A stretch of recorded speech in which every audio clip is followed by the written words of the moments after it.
dans de très nombreuses situations, en sciences exactes, sciences expérimentales, en sciences sociales, ou même plus généralement, on constate qu'il est possible de créer des relations entre différents objets ou de créer des relations entre différentes quantités. Par exemple, vous pouvez vous poster au bord de la route et chaque fois que vous voyez passer une voiture, vous pouvez lui associer sa couleur. Ou bien vous pouvez vous placer à la sortie d'une école et chaque fois que vous voyez passer un élève, vous pouvez lui associer sa taille. Ou bien vous pouvez lui associer son poids. Ou encore, vous pouvez lui associer la couleur de ses yeux, etc.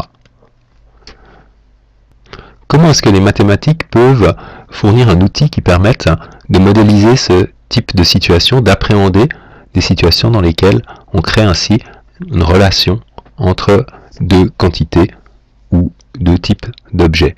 Bien, l'idée est la suivante. On va considérer un ensemble que nous appellerons l'ensemble de départ.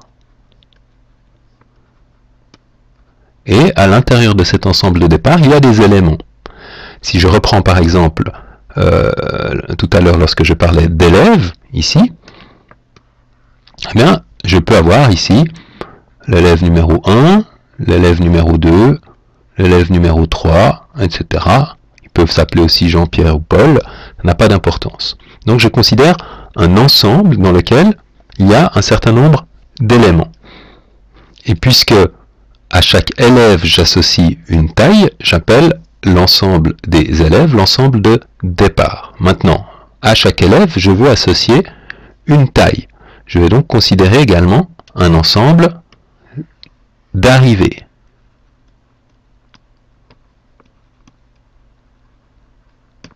Alors, dans ce cas-là, il s'agit d'un ensemble de tailles. Alors, les tailles d'un élève, eh bien, ça pourrait être, par exemple, tous les nombres qui vont de 1 mètre, ça dépend si je suis dans une école de petits enfants, dans une université, mais enfin, disons qu'ici, on considère un ensemble dans lequel il y a des nombres réels, strictement positifs, comme ça je suis certain qu'à n'importe quelle taille, eh bien, un nombre réel strictement plus grand ou égal à 0. Je vais ensuite m'appuyer sur la notion de variable indépendante, c'est-à-dire que je vais choisir une lettre, ici, x, qui va s'appeler une variable indépendante. Et quel rôle est-ce que ce x va jouer?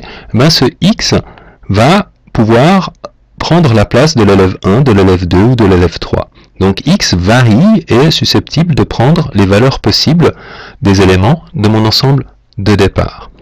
Et l'idée est que à cette variable indépendante, je vais associer une autre variable qui, elle, va appartenir à l'ensemble d'arrivée. Je peux l'appeler par exemple y.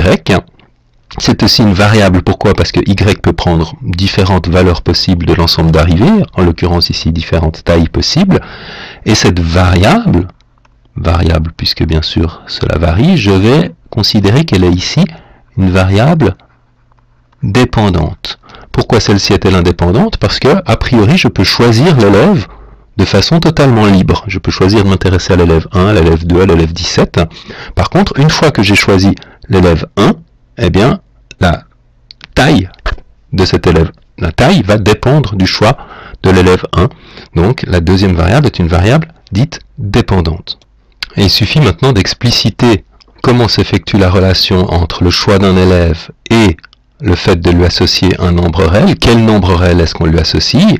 Ben, explicitement, on a décidé qu'ici, l'association s'appelait taille, à savoir, à un élève, on associe sa taille qui est égale à un nombre réel.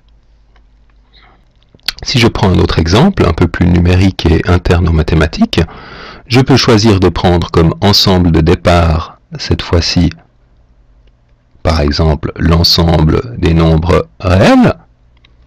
Je peux choisir comme ensemble d'arrivée également l'ensemble des nombres réels. Je peux choisir un nombre réel et décider de lui associer son carré.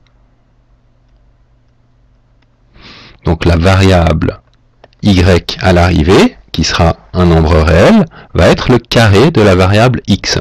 Par exemple, si je pars de 2, le nombre 2, je vais lui associer 2 au carré, c'est-à-dire 4. Si je pars du nombre moins 5, je vais lui associer son carré, c'est-à-dire moins 5, parenthèse le tout au carré, 25. Et si je veux généraliser cette idée, eh bien, à x, je vais associer x carré. C'est-à-dire qu'on a y égale x carré. Plutôt que d'appeler en français cette variable son carré, je vais lui donner un nom mathématique, et le nom mathématique qui a été choisi est celui qui permet de définir la notion de fonction. On utilise donc le plus souvent la lettre f. Autre exemple, ensemble des départs n, ensemble d'arrivées r, à chaque élément x qui représente un nombre entier naturel, je peux associer sa racine carrée. Donc x va aller sur la racine carrée de x, qu'on appelle y, la variable dépendante à l'arrivée. Cette fonction pouvant s'appeler f. Si on veut travailler avec les deux fonctions parallèlement, on peut l'appeler par exemple f2 ici et f1 ici. Exemple, si je pars de 4, je vais lui associer racine de 4, c'est-à-dire 2. Si je pars de 3, je vais lui associer racine de 3, c'est-à-dire racine de 3, puisque je ne peux pas avoir d'écriture plus simple pour racine de 3, si je veux rester en valeur exacte. Si je résume la situation, je pars d'un ensemble de départ, je considère un ensemble d'arrivée, j'utilise une variable indépendante qui me permet de choisir un élément de l'ensemble de départ, et aux éléments de l'ensemble de départ, j'associe les éléments de l'ensemble d'arrivée. À x, j'associe un certain y. L'ensemble de ce phénomène, c'est-à-dire le concept qui consiste à dire qu'à des éléments de l'ensemble de départ, je vais associer des éléments de l'ensemble d'arrivée. Je donne le nom de f, et notation autre, y finalement revient à partir de x et à se demander f de x, quelle est la valeur de f de x. Donc à x, j'associe f de x, la fonction de x que j'appelle y. La question qui se pose maintenant, c'est de se dire, mais finalement, cette fonction de x, comment est-ce qu'on peut la définir? Eh bien, f peut être définie d'un certain nombre de façons différentes. Par exemple, on peut définir f par une formule, c'est ce qu'on vient de voir. C'est-à-dire, on peut dire que f à x, on va lui associer la racine carrée de x. Ceci se note aussi, f de x égale racine carrée de x, ou encore y égale racine carrée de x. Trois notations veulent dire la même chose, veulent dire je prends un élément de l'ensemble de départ et je lui associe à l'arrivée sa racine carrée. Mais on peut aussi définir la fonction par un texte. On l'a vu ici, le texte serait de dire à x, j'associe un nombre y qui est sa racine carrée. Bon, c'est évidemment équivalent. Mais je peux aussi avoir ce qu'on appelle un tableau de valeurs. C'est-à-dire que si je suis dans le contexte, par exemple, où le l'ensemble de départ est un ensemble fini de nombres, je pourrais être dans la situation où je considère comme ensemble de départ uniquement les nombres 0, 1, 2, 4, 9 et 10.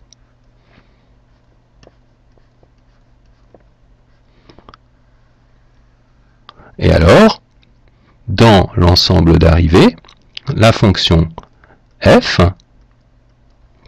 me dirait que 0 va sur 0, 1 va sur 1, 2 va sur racine de 2, 4 va sur 2, 9 va sur 3, 10 va sur racine de 10. Et j'aurais entièrement décrit toutes les relations possibles entre les éléments de l'ensemble de départ, les éléments de l'ensemble d'arrivée. C'est une façon de faire qu'on n'utilise pas très souvent. Elle peut être pertinente dans le cas où il y a peu d'éléments dans l'ensemble de départ, ou alors dans le cas où les éléments de l'ensemble de départ peuvent être listés, sous infini mais listés, de telle sorte qu'on arrive à comprendre le fonctionnement global de la fonction. Par exemple, on pourrait avoir f2 de la même façon, toujours avec la même idée de fonction. 0, 1, 2, 3, 4, 3 petits points, 9, 3 petits points, 16, 3 petits points, ça continue à l'infini. Et j'estime qu'en disant que 0 va sur 0, 1 sur 1, 2 sur racine de 2, 3 sur racine de 3, 4 sur 2, etc., 9 sur 3, etc., 16 sur 4, etc., j'ai donné suffisamment d'informations pour qu'on comprenne de quelle fonction il s'agit. On peut également donner une fonction par ce qu'on appelle sa courbe représentative. Mais je ne vais pas en parler maintenant, puisque c'est dans la prochaine vidéo que nous reviendrons sur la notion de courbe représentative. Attention à un dernier point absolument fondamental.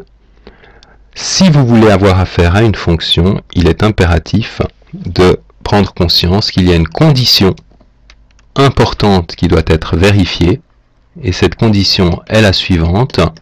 À tout élément de l'ensemble de départ ne peut correspondre qu'au plus un élément de l'ensemble d'arrivée. Au plus 1 signifie soit 1, soit 0, c'est-à-dire aucun.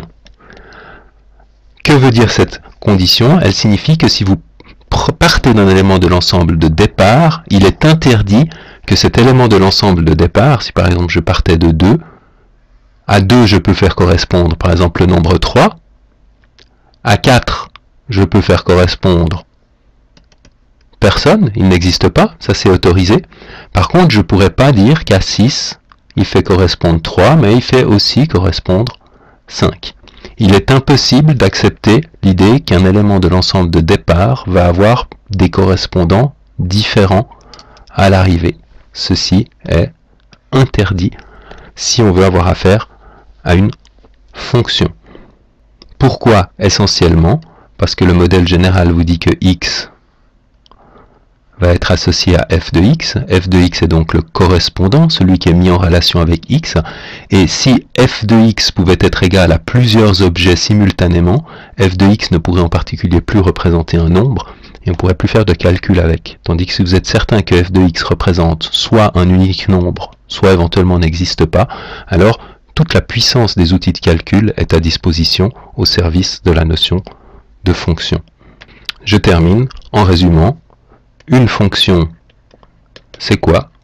C'est un ensemble de départ, un ensemble d'arrivée, une façon d'associer les éléments de l'ensemble de départ à l'ensemble d'arrivée, et une condition qui dit que à tout élément de l'ensemble de départ, on associe au plus un élément de l'ensemble d'arrivée. Ce qu'on peut également écrire de la façon suivante.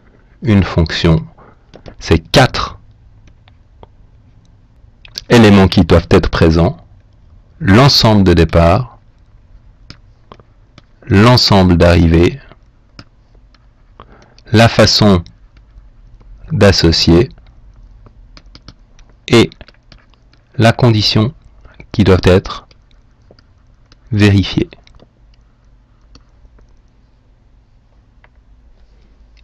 Dernier exemple, f départ R dans arrivée R, qui a un élément réel associe 3 fois cet élément moins 1.